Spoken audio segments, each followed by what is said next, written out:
Bonjour à vous, j'espère que vous allez bien. Alors on va regarder les énergies du moment. J'en ai déjà posté 2 où il y avait des messages intéressants. Je fais un petit peu un récap par rapport à ces énergies-là, se sentir aidé, peut-être de l'univers d'une manière subtile et malgré tout garder une forme de sérénité.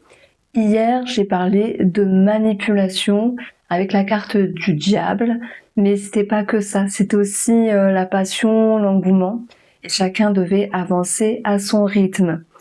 Alors, je voulais vous dire merci parce que les mamans comprennent que laisser partir son enfant, c'est pas évident.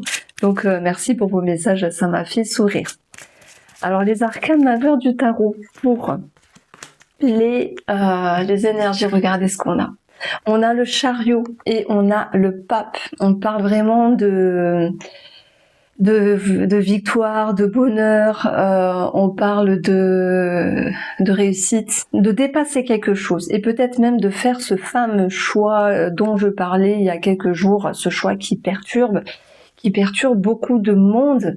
C'est un choix important dans la vie, ça peut être professionnel, ça peut être par rapport à une relation également, et puis peu importe le choix qui devait être pris. Si je parle de choix, c'est que dans le chariot, on a l'idée de se positionner entre le oui, le non, le j'y vais pas, et parfois aussi il y a peut-être quelque chose de radical parce que le pape va nous parler de signature et d'engagement.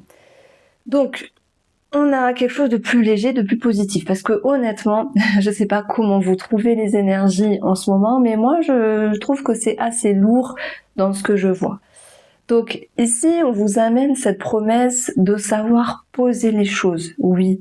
Et quand on pose les choses, c'est qu'en amont, on a réfléchi.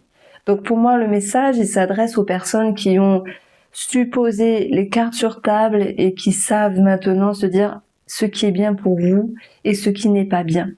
Donc vous êtes engagé avec le pape ici, vous êtes relié à cette notion de confiance et de foi, et ça c'est très positif parce que ça fait du bien retrouver la confiance, la foi, et peut-être même l'aide d'un médecin, l'aide d'un thérapeute, le pape, l'aide du spirituel aussi qui peut vous aider, et c'est pas rien, comme s'il y avait une personne autour de vous qui pouvait vous aider.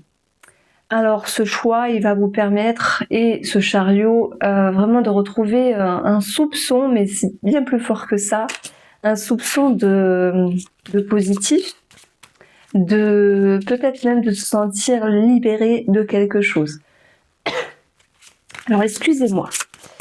Donc on a ici le roi de bâton, le valet de bâton et le roi de coupe. Punaise, on a que des personnages ici. Bon, ça m'embête un peu parce que les personnages, c'est pas toujours évident à exprimer. J'en parle dans ma formation du tarot, j'en passe beaucoup de temps dessus. Et en tout cas, ce roi de bâton, c'est vous émotionnellement, la maturité, la sagesse. Et le roi de bâton, c'est aussi celui qui prodigue les conseils. Donc il y a peut-être une personne autour de vous qui fait preuve de sagesse et qui vous amène à le juste mot, celui qui vous fait, pas réfléchir, mais réagir ici. Sur le plan émotionnel, vous vous sentez davantage en sécurité. Donc ça fait du bien. Ça va vous permettre vraiment de vous dire, aujourd'hui, vous avez la tête, alors je me mets dans la petite voix de votre tête, aujourd'hui j'ai la tête sur les épaules, je gère une situation. Et c'est ça aussi le chariot, c'est je gère une situation. Il y a des personnes avec le chariot qui vont être en lien avec un déménagement. Il y a des personnes avec le chariot qui vont quitter une situation ou qui vont aller vers une situation. En tout cas, on peut avoir cette idée d'engagement. Alors, on va avoir le défi, c'est pas grave. Avancer et de se dire, oh là là, je peux me casser la figure à certains moments donnés, c'est juste humain.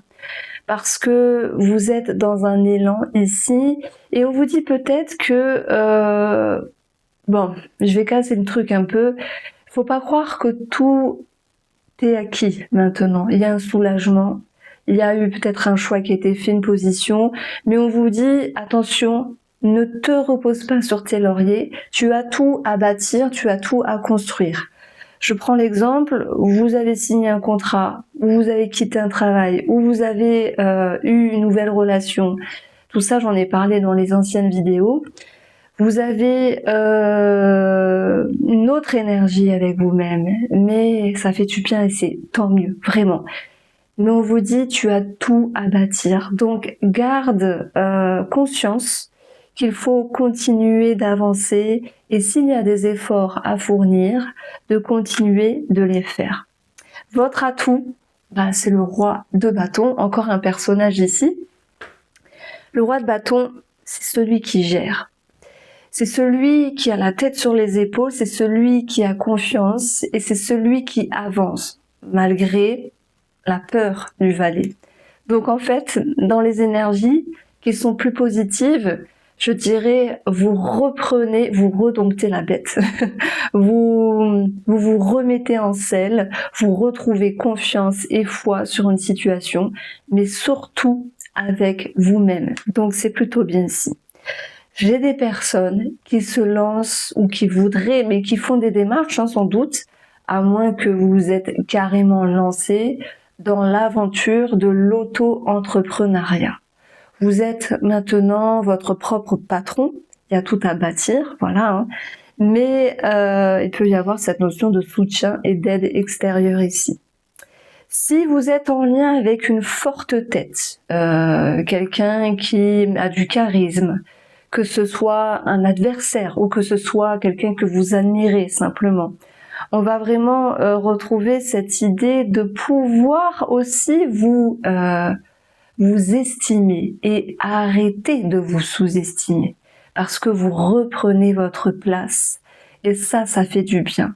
Vous en avez dans le caisson, comme je dis, vous retrouvez la force, mais bien au-delà, vous retrouvez la foi. Et ça, c'est pas rien, parce que parfois, on peut perdre la foi sur quelque chose et c'est dur de la retrouver.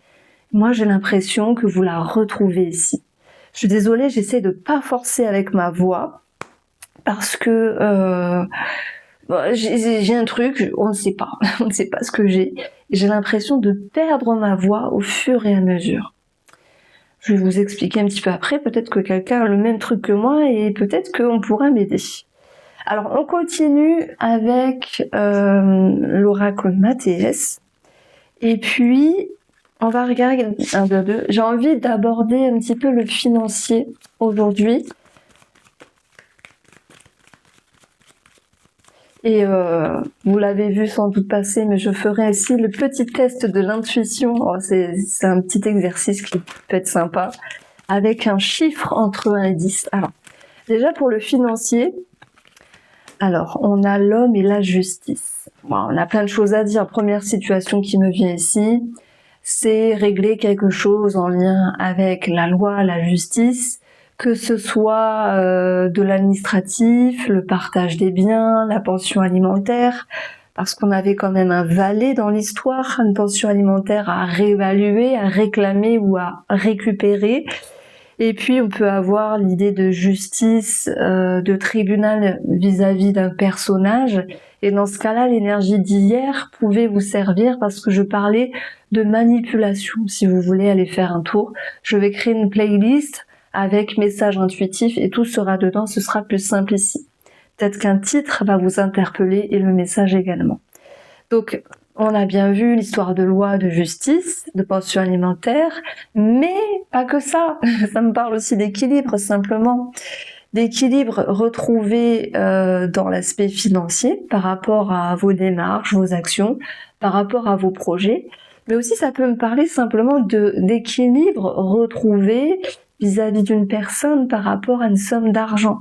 Donc ça peut être votre conjoint, ça peut être quelqu'un avec qui vous faisiez affaire par exemple, ça peut être quelqu'un qui vous a prêté de l'argent ou à qui vous avez prêté de l'argent. On a cette notion d'équilibre qui revient, donc aussi de confiance ici. Donc, je prends l'exemple, vous dites ouais, mais moi je dépense plus que mon mari, ça m'énerve, c'est pas juste. Bon, ça va dépendre des couples, qui paye quoi, etc. C'est un grand débat. Il y a peut-être cette idée de remettre les choses au clair à ce niveau-là. Donc ça, c'était pour le côté le côté financier. Donc, je vais pas tirer un autre domaine, mais pour moi, j'ai le travail qui ressort ici, notamment avec, parce qu'on a quand même le pape qui nous parle de contrat d'engagement, et la victoire ici, ça me parle d'une personne qui a signé un nouveau contrat de travail, qui peut-être se reconvertit, parce que le pape, c'est tout ce qui est aussi en lien avec la connaissance, et tout ce qui est en lien avec les institutions. Donc il y a peut-être l'idée de se former en lien avec un organisme public, institutionnel également. Et puis, on avait également une notion pour ceux qui se lançaient dans l'aventure d'être leur propre patron ici. Donc, je vois des démarches qui se font. Donc voilà, ce sont des petits messages intuitifs journaliers. J'espère qu'ils vous plairont. Et on va faire, regardez, je vais mettre dans ma main un chiffre entre 1 et 10. Mais, j'hésite à vous le montrer maintenant. Je le mettrai dans les commentaires. Comme ça, vous me direz ce que vous avez trouvé. Donc, vous pouvez juste laisser s'approcher l'image et commencer à regarder ces formes de cette image, de ce chiffre. Et regardez, plus je l'approche vers vous, et plus c'est flagrant, et plus vous y voyez clair, et plus vous voyez ce chiffre. Alors, vous avez trouvé. Bon, moi j'adore faire ces petits jeux-là. Vous me direz par commentaire. En tout cas, je vous embrasse. Je suis contente de faire ces petits messages. Ça dure pas très longtemps. Et oui, je vais vous demander si ça vous est déjà arrivé de perdre la voix. C'est pas grand-chose, mais honnêtement, je reçois des commentaires, des messages. Merci parce que ce petit truc qui vous parle, qui vous fait du bien, qui vous fait réfléchir, c'est top ici. Bon, alors merci. Et puis je continue. Je continue. J'ai été malade comme tout le monde en hiver, une sorte de bronchite, sauf que je tousse le matin, le soir, je suis sous, vous savez là, je suis sous ventoline, mais ça ne passe pas. Je perds ma voix. Enfin, je la perds pas, mais elle a perdu en puissance. Elle a perdu en puissance. Je sais pas si ça vous est déjà arrivé et qu'est-ce qui a pu se passer chez vous. Dites-moi. On se retrouve demain. Je vous embrasse.